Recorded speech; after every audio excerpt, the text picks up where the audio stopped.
Setelah mencari pekerjaan di sana-sini, syukur alhamdulillah, akhirnya aku diterima bekerja di sebuah pabrik plastik yang baru berdiri di kawasan industri Cikarang, Jawa Barat. Jabatanku pun cukup lumayan, yakni sebagai kepala bagian produksi. Hari pertama bekerja di pabrik yang masih baru itu, sudah barang tentu keadaan masih dalam suasana santai, karena produksi memang belum berjalan. Di hari pertama itu, masing-masing karyawan saling berkenalan, baik dengan sesama bagian maupun dengan atasan masing-masing. Nah, di tengah suasana perkenalan yang amat semarak tersebut, tiba-tiba kami dikejutkan oleh suara tangga yang jatuh dan menimbulkan suara yang amat keras. Gerak! Ada apa gerangan? Ternyata Mas Marno, tukang cat asal Purwokerto yang sedang menyelesaikan pekerjaannya terjatuh dari tangga. Kakinya patah. Karena itu, dia pun segera dibawa ke rumah sakit terdekat untuk diobati. Beberapa hari kemudian, ketika produksi mulai berjalan, kembali terjadi peristiwa yang menegangkan. Budi, bagian operator injection, tangannya terjepit mesin injection. Masih kuingat saat itu bagaimana anak buahku itu berteriak kesakitan. Suaranya melolong tinggi. Sudah barang tentu, semua karyawan jadi kaget dan segera mendatanginya. Kami semua melihat bagaimana keadaan Budi. Tangannya melepuh hitam dengan sebagian kulit terkelupas akibat terbakar. Masih untung tangan Budi tidak remuk. Dia pun segera dibawa ke rumah sakit terdekat. Akibat dua kecelakaan kerja tersebut, semua karyawan menjadi takut dan resah. Semua karyawan tentu saja berharap di hari-hari selanjutnya tak akan ada lagi kejadian aneh atau kecelakaan yang menimpa salah seorang dari mereka. Namun harapan itu pupus.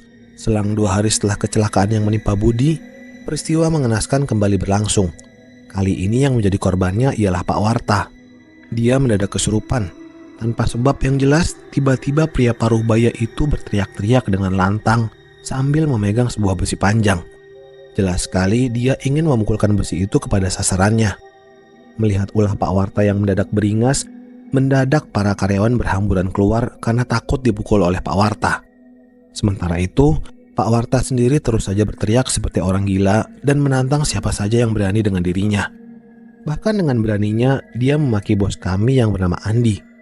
Hei Andi, parat kamu, jangan sembunyi. Hadapi aku kalau berani. Karyawan saja Pak Andi jadi ketakutan. Dia berusaha mencari perlindungan kepada karyawan lain.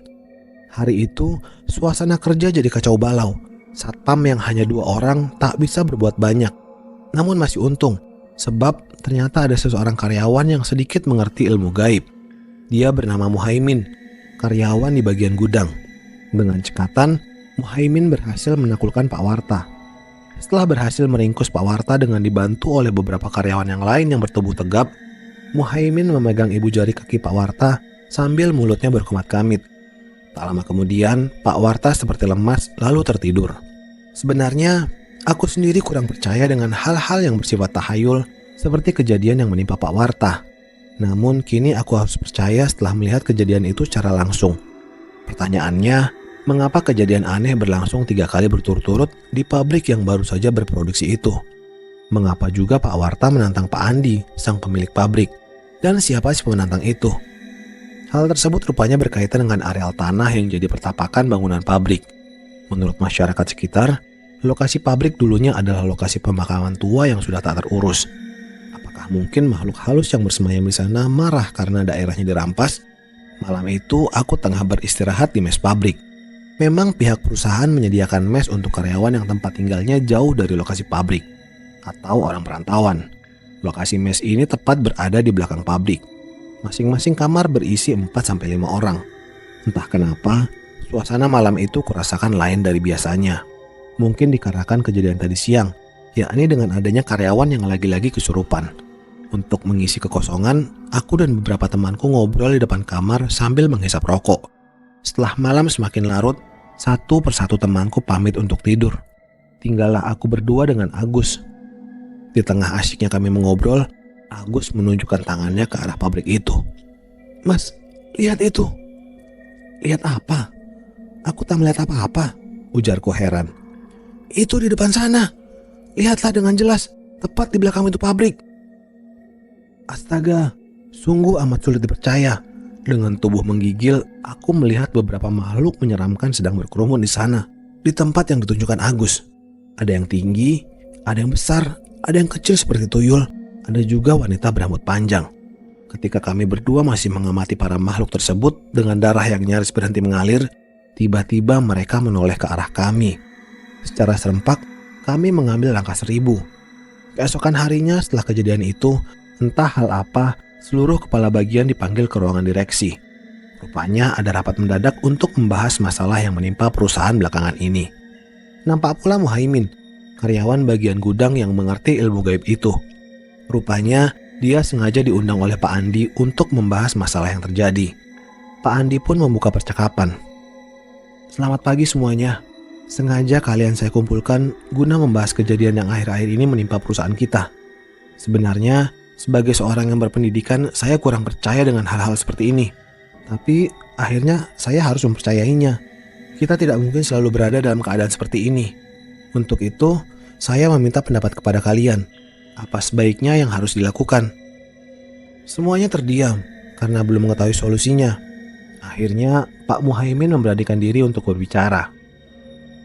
"Sebelumnya, saya mohon maaf Pak karena lancang ikut berbicara. Menurut pendapat saya, di pabrik ini harus segera diadakan selamatan untuk mencegah dari hal yang membahayakan dan jangan sampai kejadian beberapa hari yang lalu terulang kembali. Untuk itu saya punya usul, agar segera mengundang sesepuh masyarakat setempat untuk diadakan selamatan." Pak Andi nampak setuju. Dia bahkan menyerahkan sepenuhnya tugas ini kepada Pak Muhaimin. Ringkas cerita, malam Jumat itu, selepas Ba'da Isya, semua karyawan berkumpul menghadiri acara selamatan yang dipimpin oleh kiai setempat yang bernama Kiai Maknun. Setelah memberikan sambutan singkat, Kiai Makmun bersama para karyawan yang beragama Muslim membaca surat Yasin dan bacaan lainnya. Kemudian ditutup dengan pembacaan doa-doa penolak bala. Lalu, dari kantong bajunya, Kiai Makmun mengeluarkan 4 buah botol kecil. Botol-botol tersebut ditanam di setiap sudut pabrik. Rupanya botol-botol tersebut semacam benteng gaib agar tak ada jin atau makhluk halus jahat yang bisa memasuki area pabrik. Semenjak ritual ini, suasana pabrik terasa nyaman dan tak ada gangguan dari jin atau makhluk halus jahat lainnya. Proses produksi pun berjalan dengan lancar.